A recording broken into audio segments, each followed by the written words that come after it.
आजचा आपला विषय आहे रक्तदाब हे दोन प्रकारचे आहेत। रक्तदाब कमी देखील होत असतो आणि रक्तदाब वाढत देखील असतो। रक्तदाब कमी झाल्यानंतर जे तुम्हाला जो होणारा त्रास आहे, जी तुम्हाला येणारी चक्कर आहे, जे तुम्हाला अशक्तपणा वाटत असतो, तो कमी होण्यासाठी आज मी तुम्हाला काही घरगुती उपाय सांगणार आहे। याच्यामुळे तुमचा जो लो बीपी आहे, तो लो बीपी कशा नियंत्रणात आणण्यासाठी मी तुम्हाला काही घरगुती उपाय सांगणार आहे। ज्या व्यक्तींना लो बीपीचा त्रास आहे त्या व्यक्तींनी नारळ पाणी नियमित प्यायलाच पाहिजे। तसेच दुसरा उपाय म्हणजे ऊसाचा रस देखील त्यांनी प्यायला काहीच हरकत नाही आणि तो नियमित प्यायलाच पाहिजे।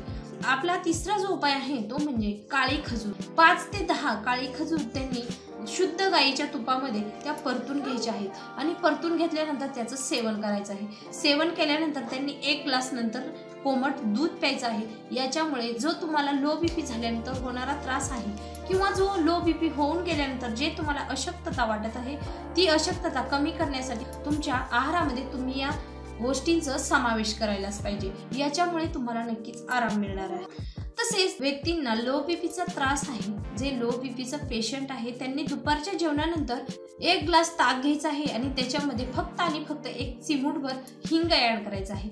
हे जे हिंग आहे ते व्यवस्थित मिक्स करून घ्यायचं आहे आणि त्याचं सेवन करायचं आहे।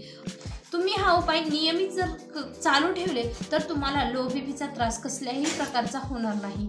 मी सांगितलेले उपाय तुम्ही नक्की ट्राय करून पहा। नवीन विषयासह नवीन व्हिडिओसह मी लवकरच येत आहे। तोपर्यंत धन्यवाद।